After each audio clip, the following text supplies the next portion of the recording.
Guten Tag, liebe Zuschauer. Herzlich willkommen bei unserem Film Ein Jahr mit Merklin. Hello viewers, and welcome to our film A Year with Merklin. 2006 was another eventful year, and a year in which emotions came to a head many times. You need only think of the World Cup soccer. Germany didn't quite make the final, but put up a great show, not far removed from 1954, when its heroes returned in triumph from Bern. Their train was soon a legend, and the legend is now a model. And here it is, the VT-08, an elegant express diesel multiple unit. In 1954, it was just 2 years old, but for Germans, it's inseparable from the miracle of Bern.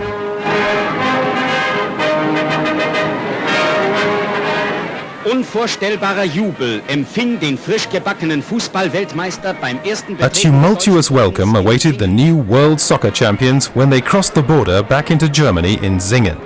Nobody had dreamed of such a success. The German team as the crowned heads of football. The ball flowed so smoothly from one player to the next. Ottmar cut it in from the wing, Morlock was there to shoot, and it was only 2-1 down. The decisive move came only 4 minutes before the final whistle. A great pass to Rahn, a shot, the winning goal. And this is the winner's triumphal transport as an insider model. It's a 3-carriage unit with special close couplings, a see-through driver's cab and a finely engraved metal body. The VT-08 was available with 3 or 4 carriages. The top speed was 140 kilometers an hour. It preceded today's ICE and was used for long-distance expresses. Today it's only used for nostalgic runs. This is how it looked in the 50s. A VT-08 surrounded by classic steam locomotives. A spectacular sight that the film cameraman didn't often see.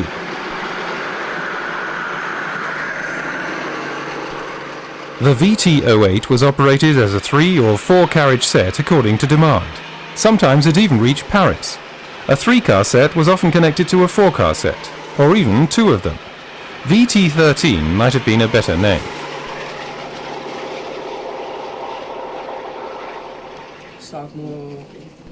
There's a lot of work involved in making a scale model. The designers and product managers first study the original drawings, plans and photos. Fortunately, Merklin has almost 150 years of experience in creating models by these methods, and so the first bodies are ready for production before long.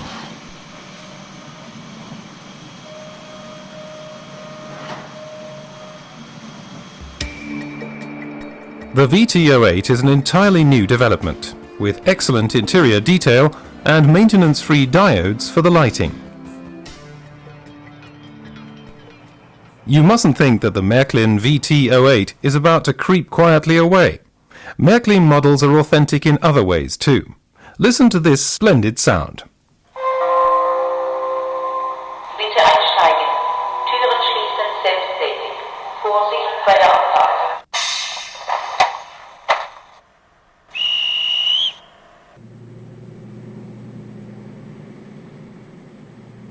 That's how a DMU sets off, the authentic way, powered by the new compact C sine wave motor. Here's the VT-08 on its way to the Merklin fans' dream world. Didn't we all want to be engine drivers once? Now we're in the 1960s, about to be captivated by another symbol of the German economic miracle, the red rattletrap, the diesel railcar. 50 years ago, they were to be seen everywhere on branch lines, and in the Merklin catalogue too, the VT-95.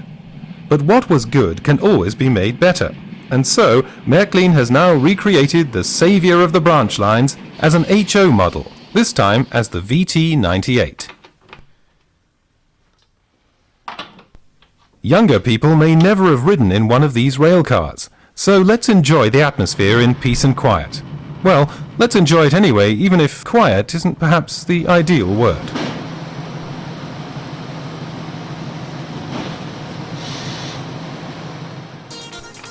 There was a time when 1,000 of these railcars were in use in Germany. The model is certain to break this record easily. The designers used CAD methods. The computer makes the work go far quicker than in pre-electronic times. But before our new star can take to the rails, the designers, the management, and a lot of other people have plenty to do. This model is assembled in Göppingen. The production process is quite complex. The cast bodies have to be cleaned up and the windows milled out, after which the bodies are immersed in the galvanizing tank. The bodies are given their familiar red paint finish on rotating spindles in a spray booth.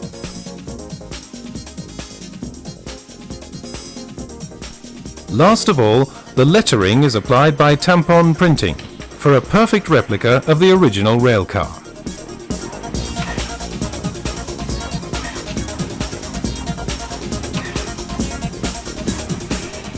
A flawless finish, even under the magnifying glass.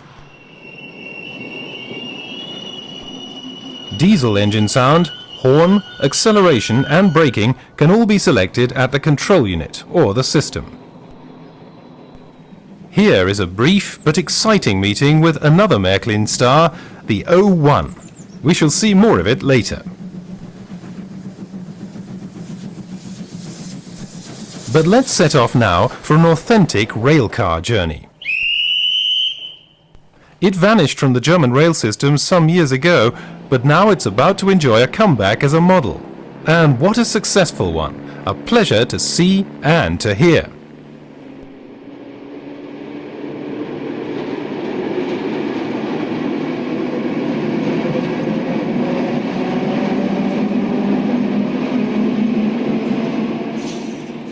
The film team has given the vehicles the aging treatment and added a few figures. They don't come with the model, but they liven up the scene immensely.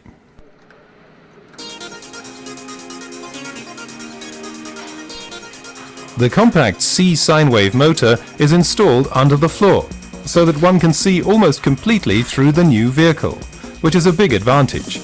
There is worm drive to both axles of the power car. At the side is a space for the loudspeaker and the digital electronics.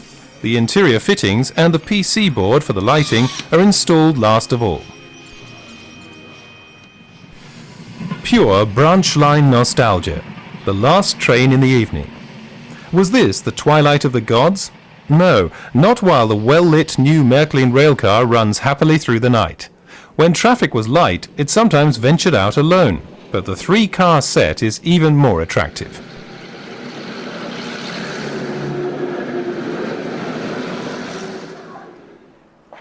Weiter geht es nun, liebe Zuschauer, mit lohnenden Reisezielen. Now for a few destinations that the whole family will enjoy. We have a big choice for you, from small but lovingly laid out museums to one of the world's largest model railway layouts, or theatre in a castle with tin plate models. Schlossberg is the name of this castle in the Bergisches Land, above the river Wupper. It was the home of the von Berg family. Here, not far from Solingen, we must first climb up to the Bergisches Museum in the castle. Then we can see the Merklin treasures dating from the 1930s, including an O-gauge electric model railway. It must be fun to sit at the controller when the electric twins rattle their way round the aluminium tracks, with any number of tank wagons in tow.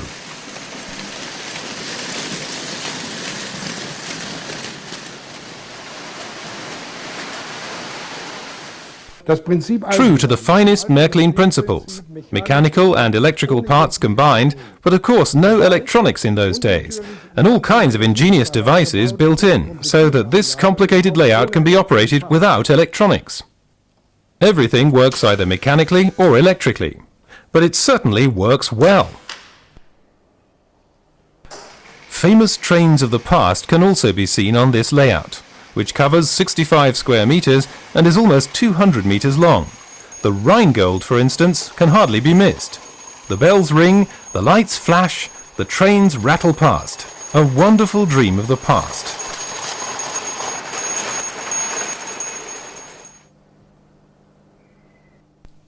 The Flying Hamburger as a 3-car set, on its way to Germany's capital, at the Bergisches Museum in Schlossberg, a museum with the fun built in.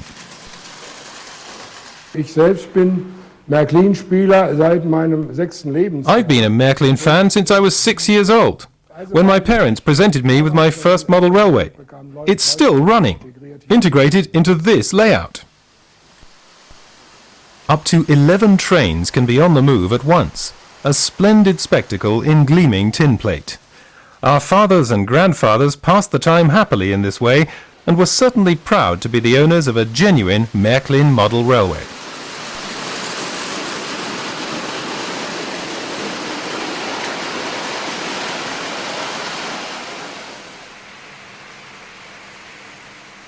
Now for a big jump in time and space. We're at the miniature Wonderland in Hamburg. The newest section of its layout, which already has cult status, is devoted to Scandinavia.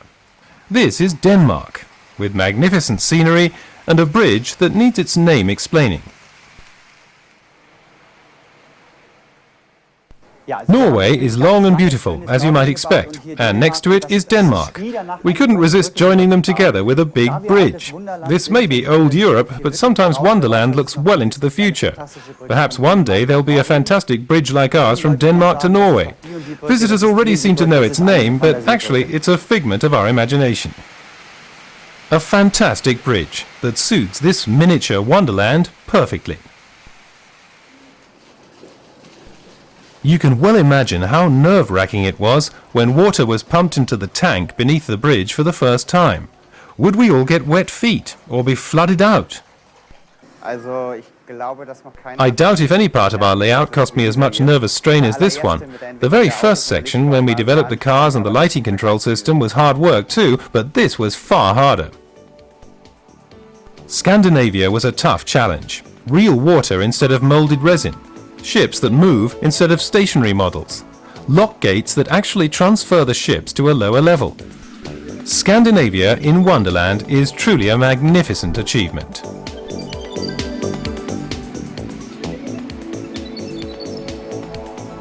The cars move about too, though only on a smaller section. But it wouldn't have been any good without them, especially since Gerrit Braun, the father of the Hamburg car system, felt that a car ferry ought not to sail without taking real cars on board. Even the kids from Bullaboo and other young delinquents from the pen of Astrid Lindgren have their fun on this section of the layout. Of course, the railway dominates the scene in Scandinavia. There are more trains on the move here than in other parts of the system. But you scarcely notice, because this section is so enormous.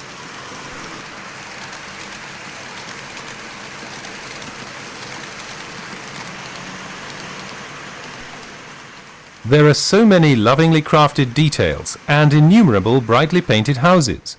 Norway from the picture books.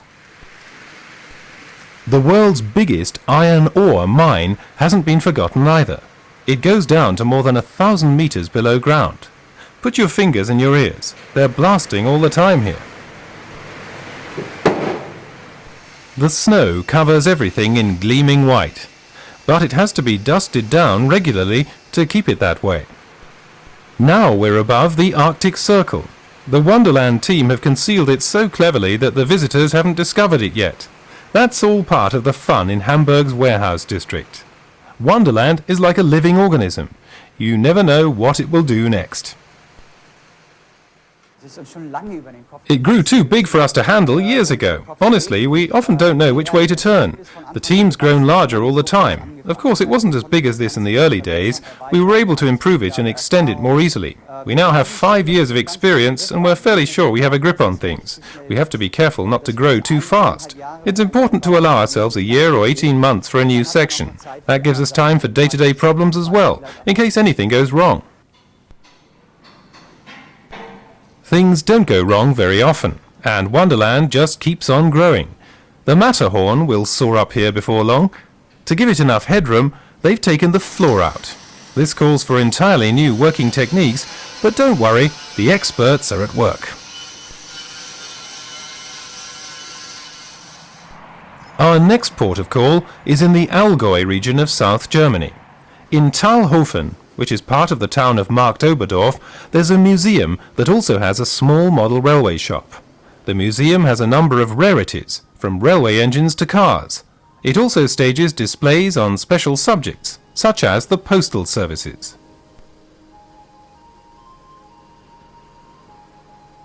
The museum's internet homepage says, "Here you'll smell the coal and feel the cold iron."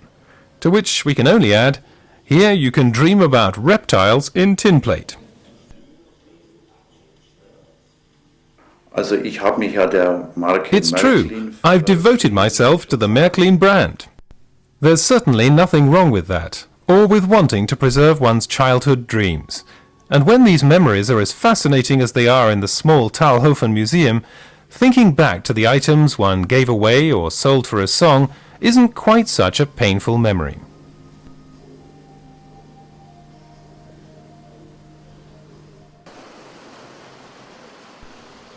Another showcase is dedicated to classic electric traction, though Waldemar Bischof is actually a coal and steam enthusiast.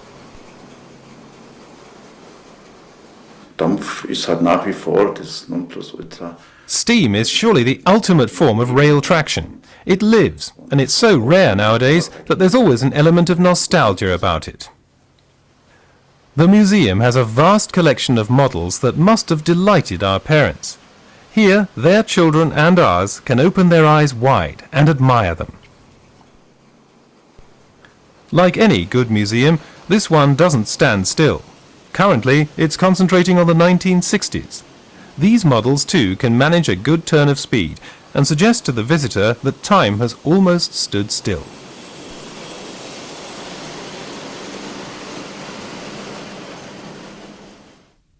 Wenn Adler, Jahreswagen und Superman When the Adler, the model of the year, Superman and many other valuable rarities appear, then it's time once again for our brief reports. Once upon a time, so we're told, all roads led to Rome. But last April they led to the Intermodellbau exhibition in Dortmund, and in Hall 8, all rails led to the Loco Shed.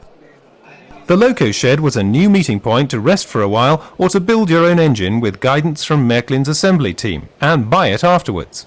If you use the right tools, it's easy to assemble a miniature masterpiece.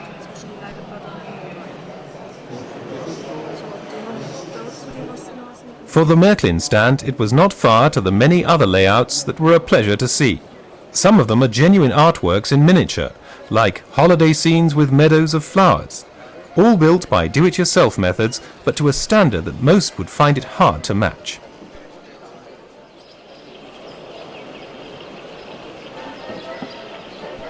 A group of Dutch model railway enthusiasts gave their layout this title. It's not so far-fetched either, when trains from a major German manufacturer pass through the fields.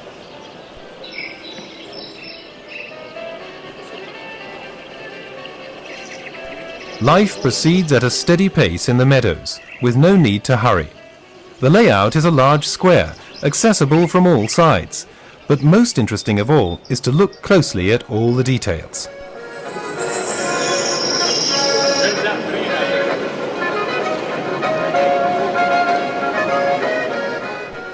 A holiday in the country is fun.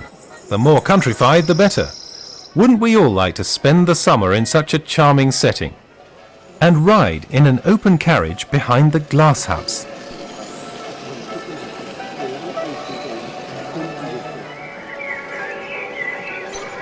To end our summer outing, let's ride through this charming field of flowers in a railcar built by Esslingen 100 years ago.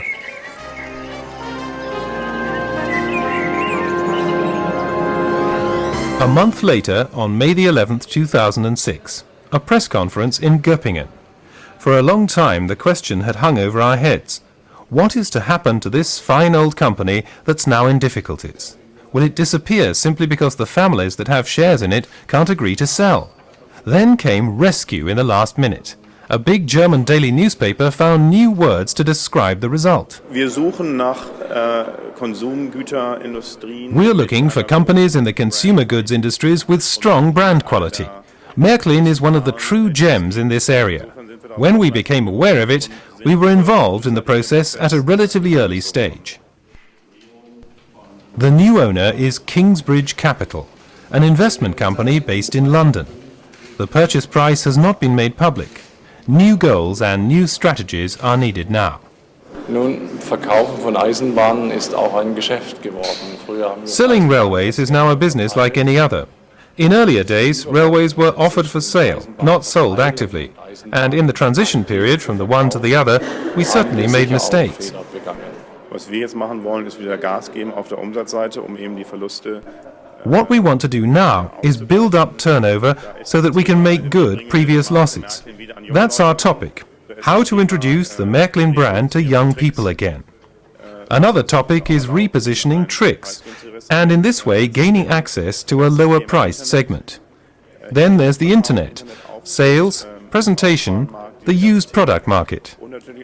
We want to build up all these areas, and of course the club as well, and cooperate actively with the many active club members.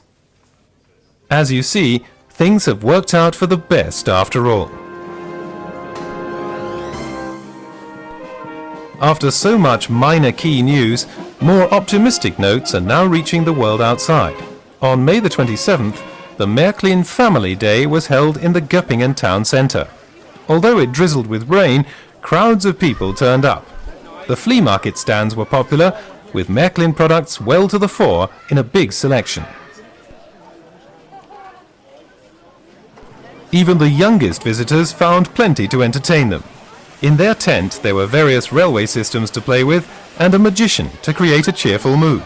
In short, the model railway world displayed itself from its very best side, and the kids enjoyed it most of all.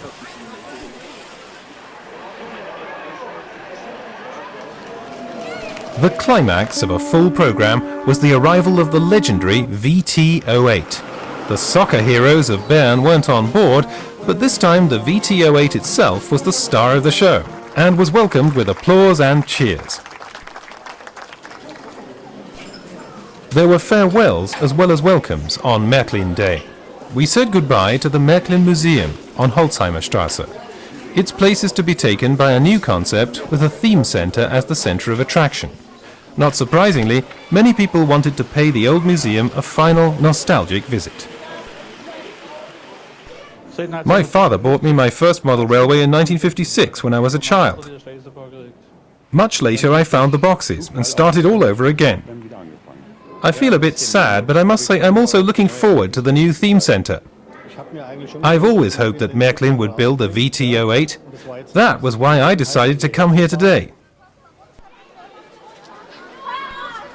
Half a century ago, who would have guessed that this multiple unit would be the centre of attraction? Let's wish the VT-08 a long career, in real life and as a model. The first railway train in Germany ran on December the 7th, 1835. The engine was called the Adler, or Eagle.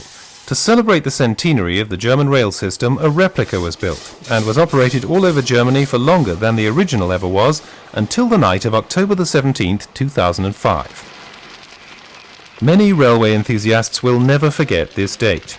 After work on the roof of the Roundhouse in Gostenhof, a suburb of Nuremberg, fire broke out and destroyed 24 locomotives. Valuable examples of German railway history, including the replica of the famous Adler dating from 1935.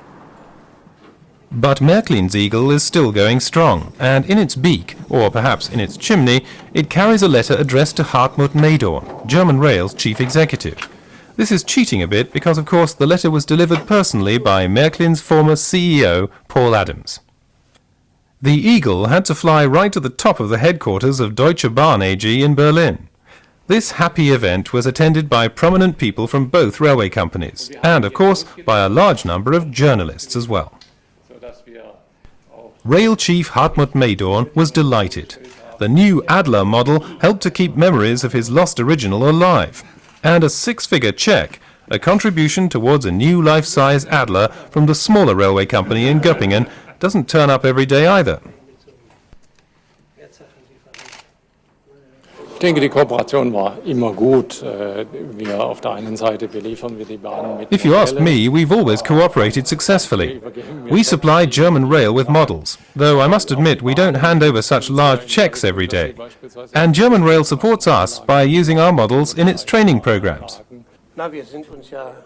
We have close links with Merklin, and we're convinced that it does a grand job, especially by building its trains with such precision and authenticity.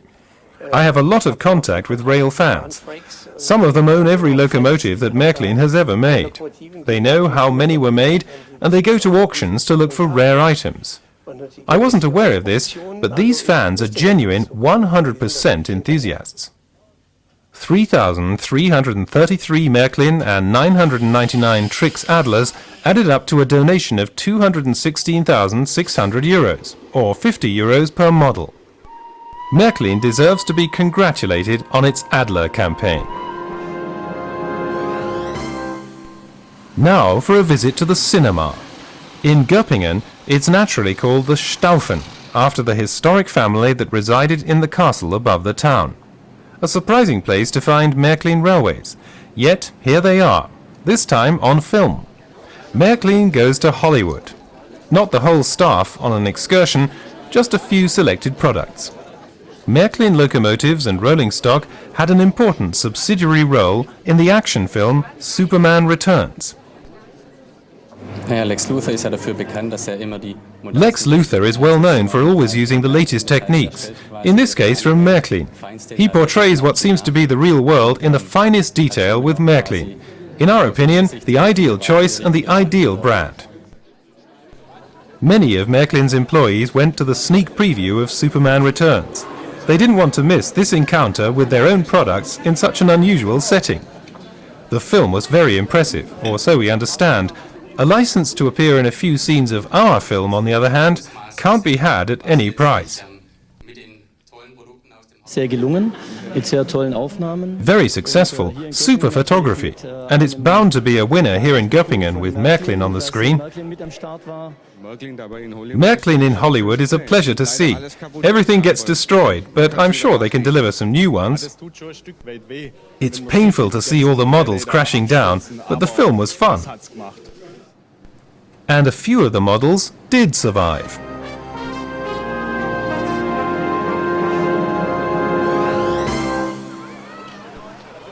Göppingen, on the corner of Ulmer and Reutlingerstrasse, October the 20th, 2006. A happy day, and crowds of people came to celebrate. The Merklin Museum, or the Merklin Theme World as it's now called, has found a new home and is welcoming visitors again. The company's history can now be seen on a floor area of more than 1,000 square meters, and the shop naturally has all the available products on offer. Some of these models were kept in the legendary Tower Room and have never before been seen by the public. It took only a few weeks to create this new centre for Merklin and model railway fans. There are many different ways of passing the time here. For instance, you can bypass the shop and the historical display and visit the play world. But be careful, you may pick up the Merklin virus that lasts a lifetime. In recent years, it wasn't as effective as it used to be, for a variety of reasons. But new strains of this illness you'll love to catch are on the way. As part of our urgent efforts to improve Merklin's cost situation, we've had to tackle the production structures. At the moment, we build models at 4 locations: Göppingen, Nuremberg, Sonneberg and Győr in Hungary. We shall have to cut back from 4 to 3 locations, with production at only 2 of them, namely Göppingen and Győr. Nuremberg will remain our base for Trix products, where the Trix design, development, marketing and other departments will be located. The Merklin ship is getting underway again. Some of the crew won't be on board anymore, which is a severe blow, but as company management has explained, unavoidable if the ship is to remain afloat. Opening days have 2 big advantages. The appetite is aroused in 2 ways. First by looking at the models and layouts, and later by being offered a snack when genuine hunger sets in. Both cravings are well satisfied in the new theme world. Tolle Sachen, sehr neue Sachen auch. Great things to see, new things too, very interesting. Also ist ganz arg schön war. It's come out very well if you ask me. I like the exhibits a lot. The old tin plate models are wonderful to look at. Craftsmanship in metal is always fascinating to see. The Merklin Theme World, a health centre for young model railway fans and dedicated Merklin enthusiasts alike. The Bambi is an annual film and media prize, and one of the few that Merklin hasn't yet won. But a real Bambi was there at the rollout for the 2007 museum model. Only a small group came together before Christmas to toast the latest Merklin offspring in the candlelight. The load that it had to carry this time was notable too. Michelangelo's David.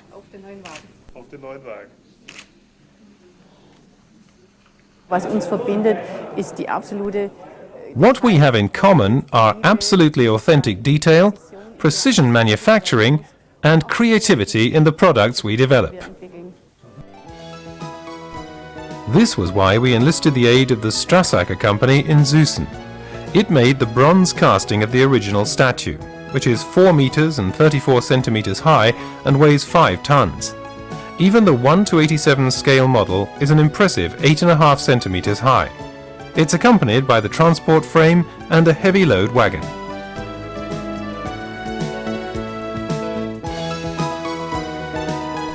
Of course, Strassacker doesn't only make Bambis or miniatures to Merklin model railway scale. This was a much appreciated sideline compared with its main artistic activities. Strassacker is a family firm that produces bronze castings, a traditional craft that goes back to the 4th century BC. The firm itself isn't quite as old as that. It was established in 1919. Here we can see Waldemar Schröder touching in details for a replica of a Degar dancer. She will go through a whole series of stages before we see her in all her splendour. The pourers and risers are being put in here, followed by a fireproof plaster mould. A lot of work has to be performed by hand, as on a Merklin engine. Various casting methods are used. Sand casting is usually chosen for reliefs, nameplates and coats of arms.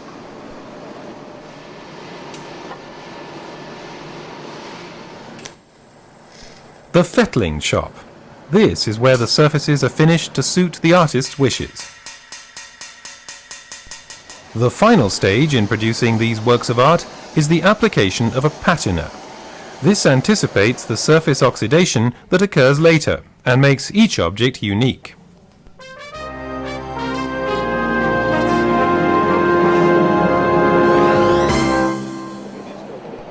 For our last brief report, we jump forward to the 2007 Nuremberg Toy Fair. The big news there was that Merklin's new CEO took office on February the 1st. The Göppingen-based company was evidently trying to set up a new record. Axel Dietz had just 2 days to become familiar with the model railway world. Die Aufgaben, die da sind einerseits die bestehende Zielgruppe. The tasks facing us are to serve the collector's target group even better than we have done so far, with more attractive models and higher quality. We must also gain access to other target groups. I'm thinking in particular of children aged 5 to 6 or older, who we lose later in their teens when they discover other interesting things to do. But later, after they've studied or learned a profession, when they're earning their own money and have their own place to live, we want them to come back to us. And for this, we need to make them an attractive game offer. I believe that Merklin and Trix could give them something more. New, interesting products. A heavyweight Merklin novelty this year was the Type 96 for Gauge 1. In the smallest scale, too, a new giant took to the rails, the Type 53, a mallet. Merklin has always liked to commemorate historic events. This year is the 125th anniversary of the Gotthard Railway in Switzerland. Best wishes from Merklin in the form of various new models and new editions.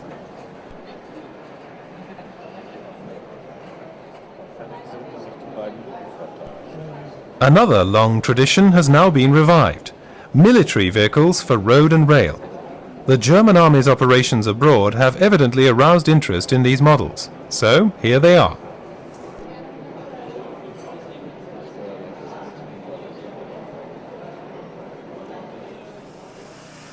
Die eben gesehenen Filme haben alle in Deutschland gespielt, liebe Zuschauer. Jetzt wird es All the Zeit. film clips you've so far seen were from Germany, but now comes our section entitled Merklin on its travels. For instance, we were at the foot of the Matterhorn, and we let off plenty of steam everywhere.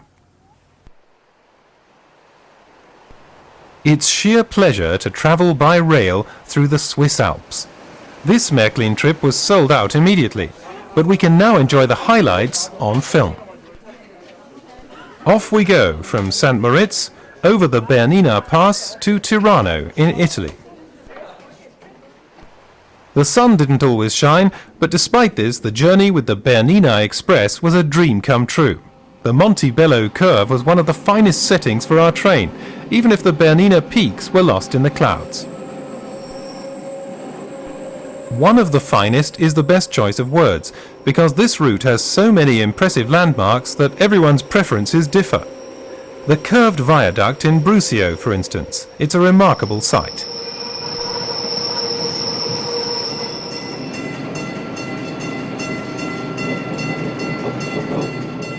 Just to pass through the Italian town of Tirano, with its Madonna di Tirano church, is surely worth the price of the ticket.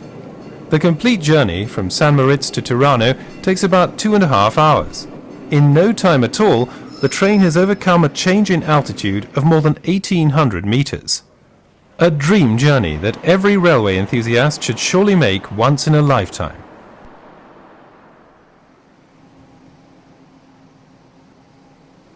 Above Poscavo, the train leaves the gentle southerly winds of the Valtellina region behind and prepares to tackle the mountains.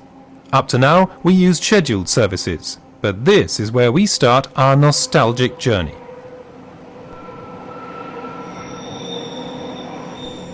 The next region has applied to the UNESCO for a coveted title. The Albula Railway wishes to be declared part of the World Cultural Heritage. Its prospects of joining the Semmering and Darjeeling railways in this exclusive club are extremely good. The Albula line certainly deserves this honour, with the unique route it follows and the man-made structures that harmonise with the landscape so well. Now we have a crocodile from the Ratian Railway at the head of the train, as in grandfather's time. The passengers in the historic Glacier Express are clearly delighted. Here is one of the finest landmarks on this route, the Landwasser Viaduct, a spectacular arched structure 130 meters long and 65 high. The track itself is at a gradient of 1 in 50. After the dramatic curves of the Albula line, the River Rhine accompanies us for a short distance. Looking down, we can see the Ruinalta, the Grand Canyon of Switzerland. It was formed when a gigantic rockfall occurred. In Disentis, one railway company takes over from the other. We leave the tracks of the Ratian Railway and continue with the Matterhorn-Gotthard Railway, with its HGE 441 at the head of the train. Instead of passing through the base tunnel, we switch to the classic route over the Furka Pass, with traction provided by an HG3 4.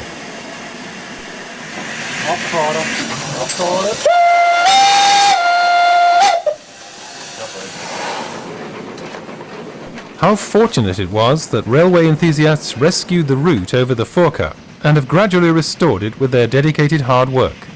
In another 2 or 3 years, they hope to reach the other end of the mountain route in Oberwald.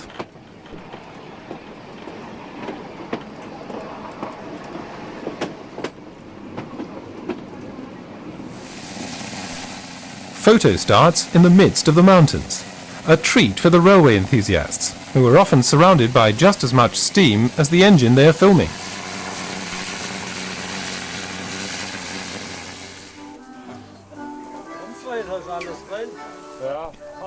Time for a quick snack and a drink to keep our strength up. But soon there's a new engine to admire, a Brig Fisp Zermatt Crocodile. Strictly speaking, the locomotive that brings us down to Zermatt doesn't deserve this title, but it's a very interesting design nonetheless. Our driver is Roy Schwery, a daring mountain climber in his spare time. The Pullman cars of the Glacier Express were restored to their former splendor both inside and out some years ago.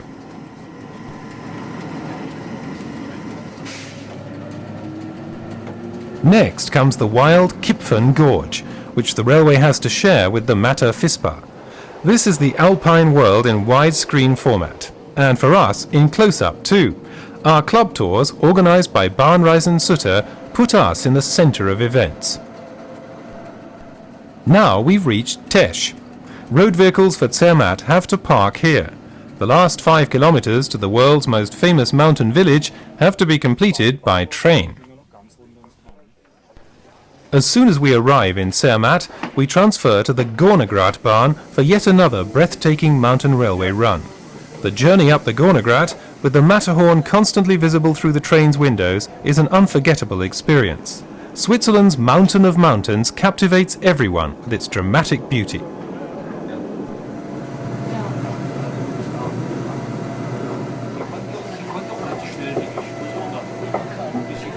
As the train climbs higher and higher, we can feel how small we humans are compared with the majesty of nature.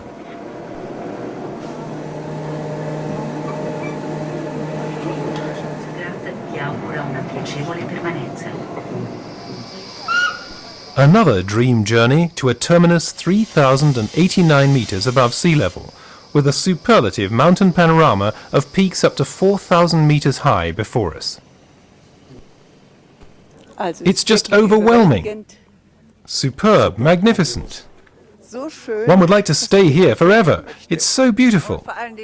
And to come up here with the historic railway is a real pleasure. What's left to dream of? Maybe crossing the mountains into Tibet.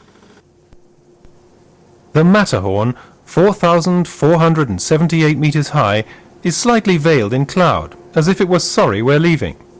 But our next rail highlight is waiting for us a few hundred kilometers further east.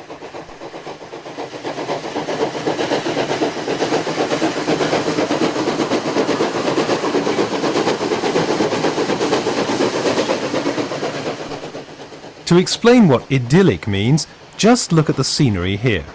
A steam train in Austria's Weinviertel wine-growing region on a sunny afternoon in late summer. The Merklin Insider Club invited members to make this 5-day journey with steam trains in one of Austria's most attractive regions, between Vienna, Krems and Lahr on the river Thaya. The fans had their cameras out almost all the time, and the trains made false starts for their benefit, often with the 33132 leading the way. It was built in 1925, with a 2D H2 axle layout and a service weight of 140.9 metric tons. Its output is 1493 horsepower, and its top speed 100 kilometers an hour.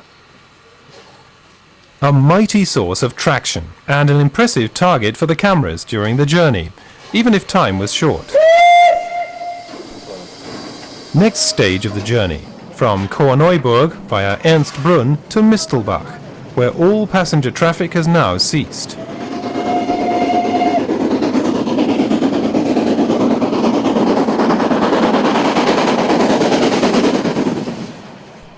The Neue Landesbahn Society hopes to restore passenger trains to this route. Passenger services stopped in 1988, and the last freight train ran in 2001. It was made up of an old Type 2050 diesel engine and a single wagon. Just a fond wish? But dreams sometimes come true.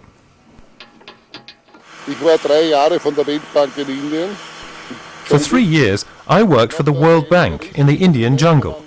While I was there, I planned a giant model railway layout, which I built when I returned to my house in Vienna. Model railways got me interested in the real thing, and now I'm involved in keeping the full-scale machinery going. This full-scale machinery is now Edmund Brenner's life's work. Without him, there would be far fewer opportunities to travel by steam train in Austria. Meanwhile, our 93 1420 is proceeding steadily towards the border with the Slovak Republic. When a steam train starts, you can feel the vibration as the power reaches the ground.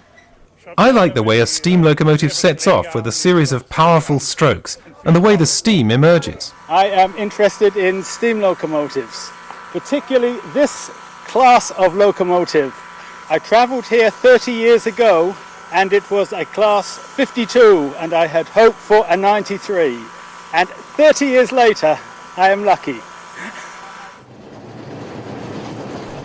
What could be better? Contented travellers, splendid steam engines, and delightful scenery.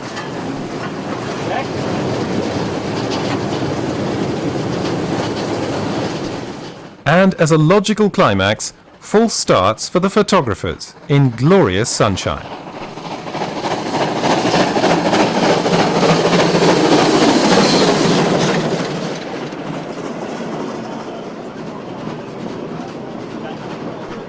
The 93 can reach 60 kilometers an hour with 6 carriages in tow, just like the good old days, a relaxed journey on a fine summer's day when we were young. And young is surely the way we feel today. With one exception, the old lady up front. Actually, it all began with today's 52761. She's my oldest engine, the first one I bought from Austrian Railways. I got her back in working order and she's never let me down since. The 52 was Edmund Brenner's first acquisition, but she's surely not old. She was born in 1944, which makes her scarcely middle-aged by steam engine standards. Anyway, we hope she always remains as fit as she was on our excursion to the Weinviertel.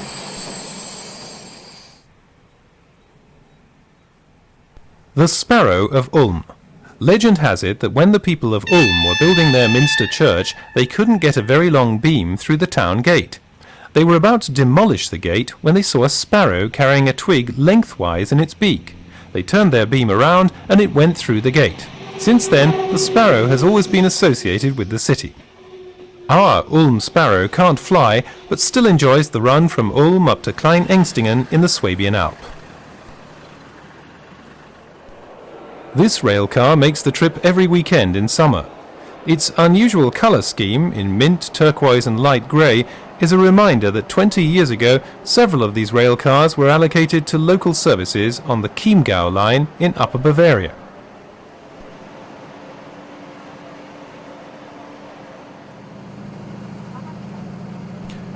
The VT798 Leisure Group was established in 1996 and later became the Ulm Railcar Enthusiasts Club, the Schienenbusfreunde Ulm. Its members have put a lot of work into maintaining these historic vehicles and operating them as the Swabian Alb Express.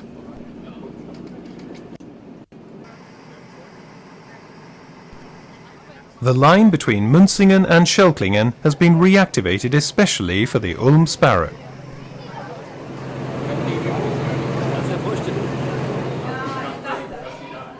The original technical facilities are still installed and in working order. It doesn't work if you pull it like that. You have to pull it out first and then turn it. There's always something to learn on this journey. The Sparrow can be made larger if necessary, up to 6 vehicles in all.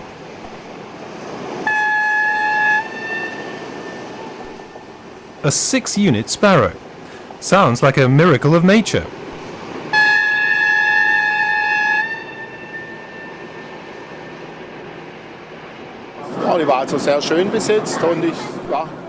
A wonderful journey, and well organised too. We all enjoyed it very much. We used to have diesels and steam engines, and ever since I was a child the rail buses have been my favourite. But this is the first time I've ever ridden in one. I shall certainly buy the model with sound. I have one sound model already, the V200. It's terrific. You could almost imagine yourself standing next to the real thing. How about 2 kinds of fun instead of 1? You could run the model rail bus on Saturday evening and ride in the real one on Sunday morning. Having fun is as simple as that.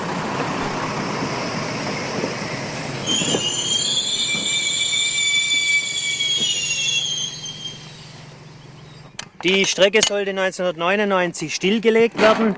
Das ist dann There were plans to close this line in 1999, but with the aid of the local communities and the state of Baden-Württemberg, a leisure train was organised. Not just with any old vehicles either, but with the saviour of the branch lines, the Uerdinger rail bus. Ours is the Ulm Sparrow, and it runs here every Sunday and public holiday from May to October. And so we skim across the high-lying plateau known as the Swabian Alp, with its unique countryside that seems to be just waiting to dispense calm and relaxation. We pass through small towns such as Trachtelfingen, sometimes close to the walls of the buildings. When they come to an end, the Sparrow and its guests are back in the country again, enjoying every minute of their outing. An den Mützen kann man es bereits erkennen und wer es nicht weiß, you can tell from the caps they wear, though you may not understand the writing, we're in Japan. Merklin is there, of course, but not many people realize that there are Merklin insiders in Japan too. We visited some of them. Our first stop, so to speak, was the father of all high-speed trains, the Shinkansen, which literally translated means new iron backbone.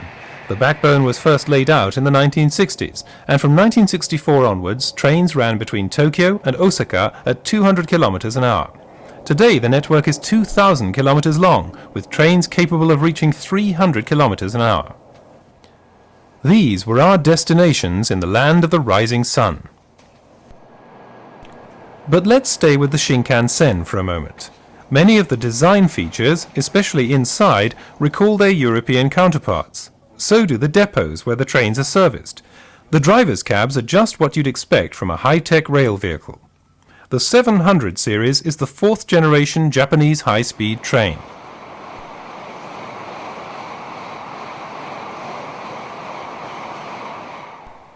Tokyo's World Trade Center is 152 meters high. From a platform you can watch trains arriving and departing from Tokyo.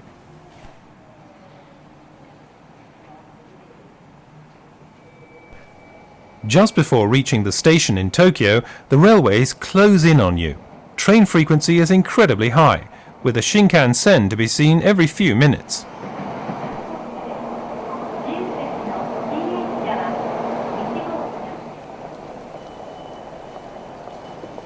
At the Tokaido Shinyo Shinkansen General Control Center, all train movements are monitored and coordinated.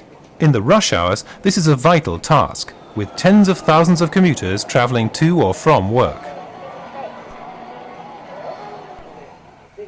And after work, there are still railways to admire. In the small antique cafe in Tokyo, model railway enthusiasts meet every week, including Akira Inoue, possibly the country's biggest Merklin fan. In this pleasant cafe, you need never lose sight of the trains. They circulate all the time, along the walls, where the guests can easily see them.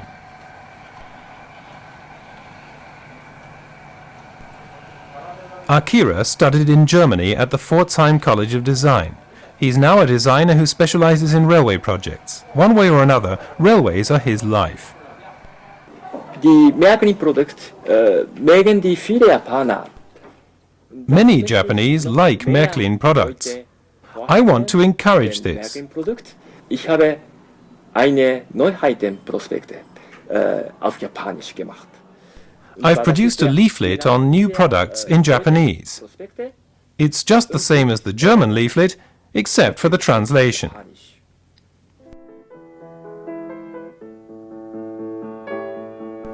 Another Merklin enthusiast lives in a suburb of Tokyo, Hitoshi Kobayashi, an internationally famous pianist.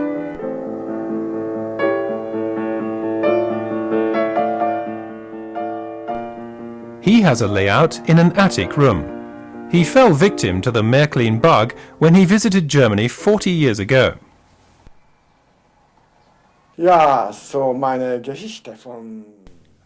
Yes, my model railway history is even longer than my career as a pianist. On Saturdays, Merklin enthusiasts in Takasaki regularly get together to run their favorite models. They rent a room in a school. One of their locomotives is the E69, of which a similar version is still to be seen occasionally on suburban services.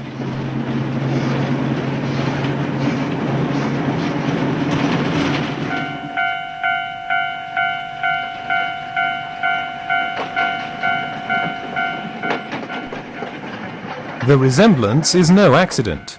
These engines were once built by Siemens Schuckart in Berlin. They came to Japan in the 1930s and are still in use on the Shimonita line, though only occasionally. These electric old-timers with their origins in Germany are most impressive. In Japan, they're called Deki 1 and 3, which means small electric locomotive. We wish them a long life on the rails. We're still in Japan and right in the center of Tokyo. But what's this? A Merklin dealer. The fans here naturally need an enthusiastic, expert dealer to advise them. The Kraft company runs this small but well-equipped shop, which also does skilled repairs. Advice is free, and if you want a locomotive digitized, it's done while you wait. とりあえずは今まで持っているアナログの車両がデジタルで動くようにする一番簡単な。 Most of our customers bring their Merklin locomotives to us because they want a decoder. The bulk of our service work is now digitizing Merklin models. Some customers want the latest decoder, quite often the MFX decoder. Others are interested in the various sound systems that you can get today. There's a lot for us to do. あとは5曲化して37番台のデコーダーに変えたりとかっていうことが多いです。 Gauge Z is very popular because apartments and houses in Japan are often small, with very little space for a layout.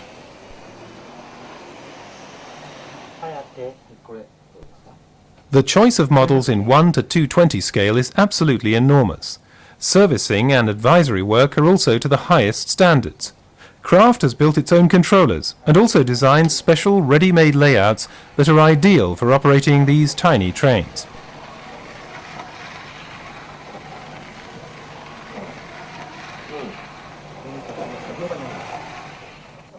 This Z-gauge system is surely unique. The fish in the aquarium must be amazed to find a model train circulating happily among them. これはね、私がそうだったように The range of Z-gauge models is especially big. They're very attractive, in particular the colourful Merklin engines with advertising. Z-gauge isn't just for collectors, but for enthusiasts of all kinds. I wasn't a true model railway fan originally. I worked as a graphic artist, but I find Merklin Z absolutely fascinating. 私も入りましたから。はい。 Another side to Kraft's business is building layouts to professional standards for private customers. Here we see an HO layout under construction, ordered by the owner of this splendid house. His career takes up so much of his time that he decided to have the layout built for him.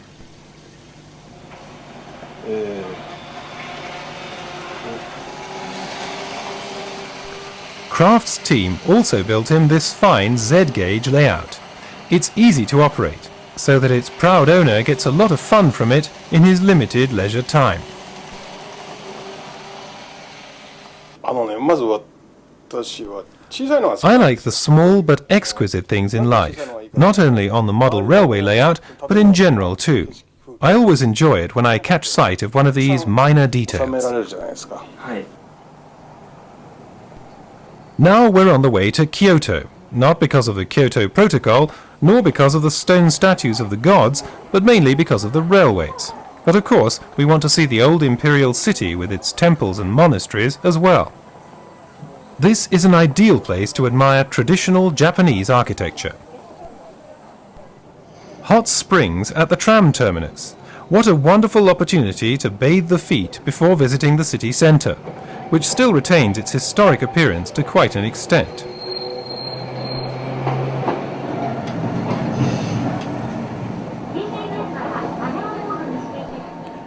So it's goodbye here and hello at our next port of call. We're visiting an insider with a most unusual Merklin collection. Hideto Inuchi is proud, he says, to have a camera team from Germany visit him and see his model engines from every Merklin epoch. My father bought me my first Merklin engine when I was a child. Children in Japan get presents at New Year. Mine were always railway engines. When I grew up, I made a fresh start when the digital system was introduced. I guess Merklin is my fate. The collection has everything associated with Merklin. For instance, each locomotive in all the available colours.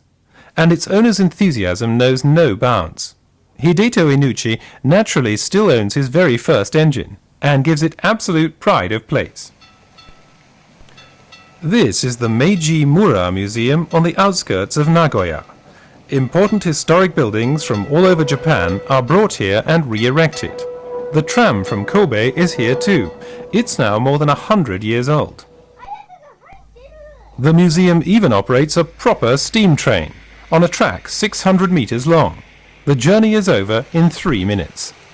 The train passes the Imperial Hotel, which was designed by the star American architect Frank Lloyd Wright and is a unique combination of Western and Oriental building styles.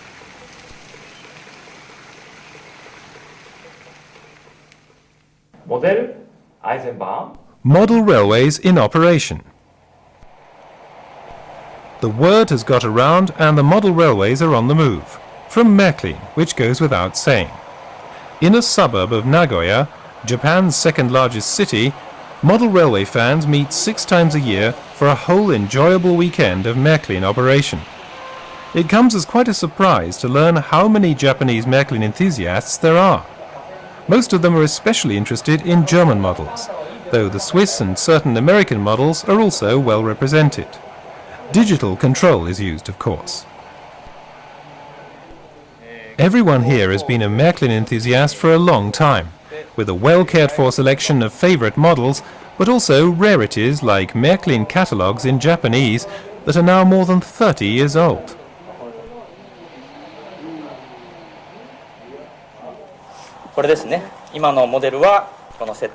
This is the very first present my parents gave me. I have kept it ever since.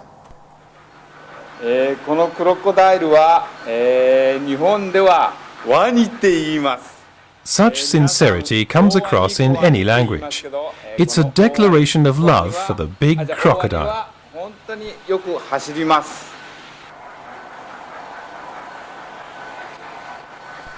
The whole group is looking forward to the first weekend in the next month but one. Then they will again enjoy that almost tangible, made-in-Japan feeling of enthusiasm for Merklin and run their immensely long freight trains with a big boy at the front.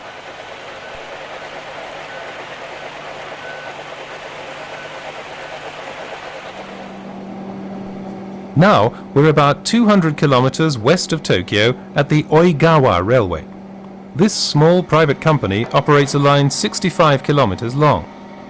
It has run steam trains every day since 1975. The Oigawa Railway is Japan's first museum railway since 1949, when electrification put an end to the steam era.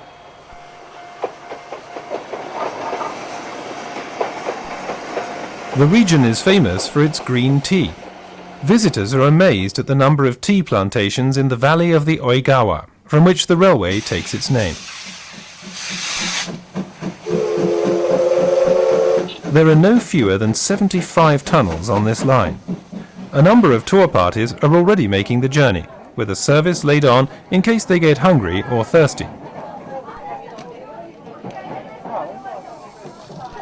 The train is in the style of the 1930s, when these carriages were used on the Japanese main lines. Plenty of fun and entertainment are laid on. Guests are brought to Ikawa, the terminus of the line, with a diesel train that's known logically enough as the Little Red Train.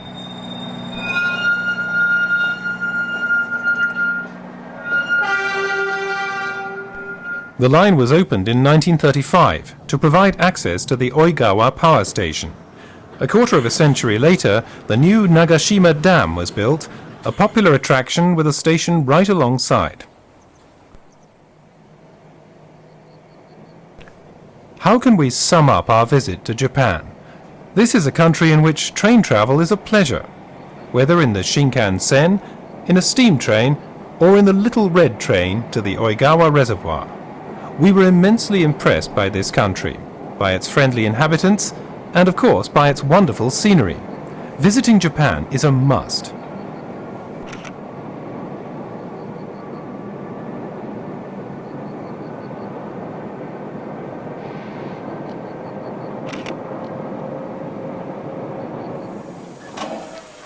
Sie wissen es ja, liebe Zuschauer, gut gedampft ist halb gewonnen. Oder anders ausgedrückt, sie ist... You'll probably know what I'm leading up to when I say a good head of steam is half the battle. She's back again at last, the queen of German steam locomotives, the Type 01, bringing dignity and irresistible charm to any HO gauge layout. Here she comes, the ultimate standard express engine. She has no name, only two numerals that mean everything to the enthusiast. 01. The 01 was the pride of the Deutsche Reichsbahn, which operated 231 of them. They remained in use by the two post-war German railway systems until the 70s in one case and the 80s in the other. Merklin's pride and joy. The new compact C sine wave motor means an unobstructed view through the cab.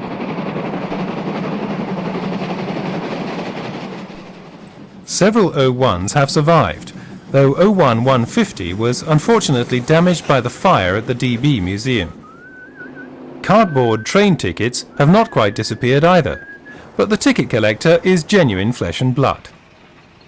The German Bundesbahn's engines gave up smoking 30 years ago, but fortunately there are plenty of film documents for us to admire. Many of these systems have not survived either, nor have most of the steam engines. 01147 is only with us as a monument to the past, so to speak.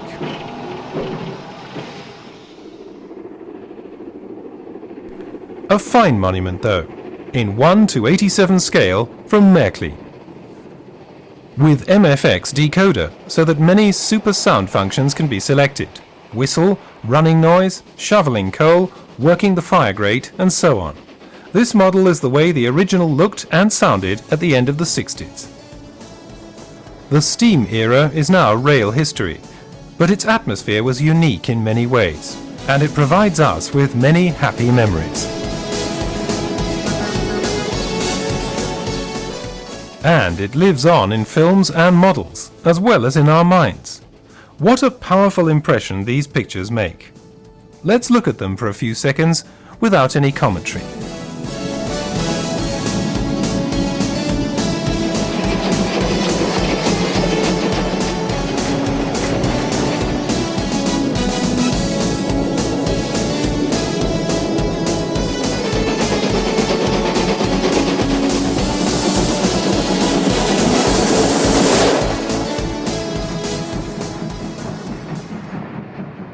The engine is new, and so are the carriages. For Merklin, the scale is also new, 1:93.5, a good compromise for all model railway enthusiasts. A giant of steam meets a humble rail car. Express train meets branch line, steam meets diesel, yesterday meets today. Here and now, the 60s live on, thanks to Merklin. Passing on the baton from diesel to electric. The E10 is a high-tension product in every way. It's a completely new design, mostly in metal and with a compact C sine wave traction motor. E10s went into service in the mid-50s, more than 300 altogether. With their blue paintwork and the crease down the front, they looked extremely elegant.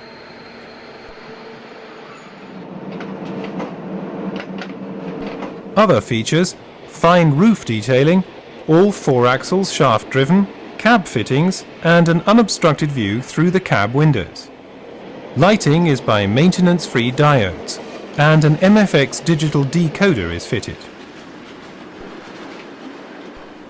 Model railway fans who admire the elegant Epoch 3 express trains often find colourful modern freight trains equally interesting. The Type 185 has 4 pantographs on the roof, so that it can run in Switzerland and France as well as Germany. All the available versions make for extra variety. The locomotives are built by Bombardier in Kassel. Various versions share the same platform. Bombardier calls this the Trax family. Freight operators rely on the Type 185, for instance TX Logistic, which mostly uses its silver-painted 185s for truck and track trains. These trains can easily be simulated with Merklin models.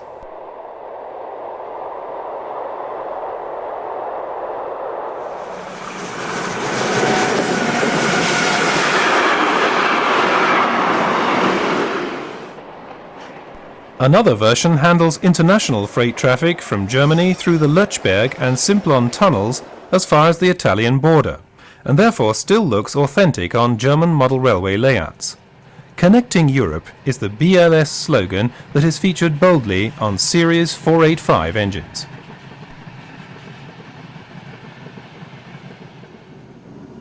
Remember the controls in the E10's cab. In the latest electric engines, everything looks quite different.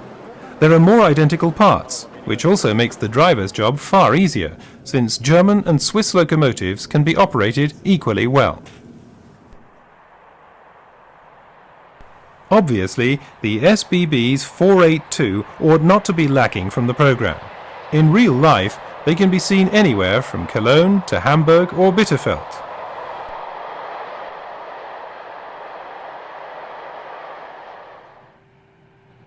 But the undisputed star among the freight locomotives is definitely the Taurus, in this case numbered 182004. The elegant silver finish sets it apart from the standard red of the Raillion engines.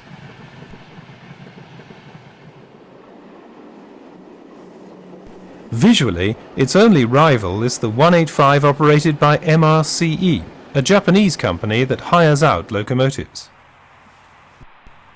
The Porsche Taurus is surely the better-looking engine on account of its elegant design, both on rail and on the layout at home. What could be better than adding a model that's simply a pleasure to look at to one's layout? And what could be finer than ending our film on that note?